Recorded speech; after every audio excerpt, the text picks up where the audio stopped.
मैं आपको ये कहानी शुरू से सुनाता हूँ। जंगल का राजा विक्रम और उसका घमंड। एक घने जंगल में जहाँ छोटे छोटे चूहे से लेकर विशाल हाथी तक सभी जानवर खुशी से रहते थे, वहाँ का राजा था शेर विक्रम। विक्रम बहुत शक्तिशाली था और उसका दिल भी बहुत बड़ा था। वो सभी जानवरों का ख्याल रखता था, लेकिन कभी कभी उसे अपनी ताकत पर थोड़ा घमंड हो जाता था। ये कहानी उसी घमंड के टूटने और जंगल के सभी जानवरों के साथ उसकी गहरी दोस्ती की है। जंगल पर आया संकट। एक दिन जंगल में ये खबर फैली कि पास के गांव के लोग अपने खेतों के लिए जंगल का एक हिस्सा काटने की योजना बना रहे हैं। ये सुनते ही सभी जानवर बहुत डर गए। बंदर, जो सबसे शरारती था, तुरंत राजा विक्रम के पास गया और बोला, राजा विक्रम, आप ही कुछ कर सकते हैं। आपकी दहाड़ से तो इंसान भी डर जाते हैं। विक्रम ने अपनी गहरी आवाज में कहा, मैं अकेला ही गांव वालों को रोक दूंगा, तुम सब चिंता मत करो। उसके इस भरोसे को देखकर सब खुश हो गए, लेकिन एक बूढ़ा और समझदार कछुआ, जिसका नाम केशव था, चुपचाप बोला, राजा, ताकत के साथ साथ बुद्धि भी चाहिए। कोई भी संकट अकेले नहीं रोका जा सकता। लेकिन विक्रम ने कछुए की बात को अनसुना कर दिया।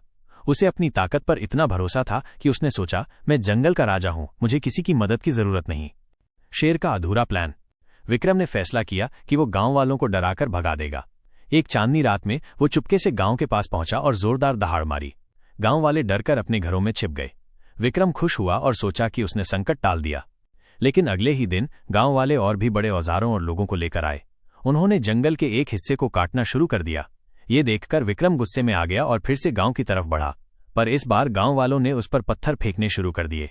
विक्रम को चोट लगी और वो वापस जंगल में भाग आया। जानवरों की एकता। जंगल में वापस आकर विक्रम ने सभी जानवरों को इकट्ठा किया। उसका घमंड थोड़ा टूट चुका था।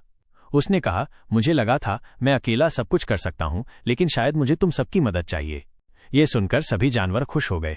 हाथी गैराज ने कहा, राजा, हम सब मिलकर इस संकट का सामना करेंगे। हर जानवर के पास कोई ना कोई खासियत है जो इस जंगल को बचा सकती है।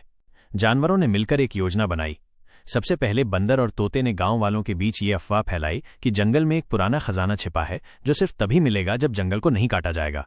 इस अफवाह से गांव वालों का ध्यान भटक गया। फिर कछुए केशव और उसके दोस्तों ने एक बड़ा गड्ढा खोदा ताकि गांव वाले उसमें गिर जाएं। चीता, जो सबसे तेज दौड़ता था, गांव के चारों ओर चक्कर लगाता था ताकि लोगों को लगे कि जंगल में कोई खतरा है।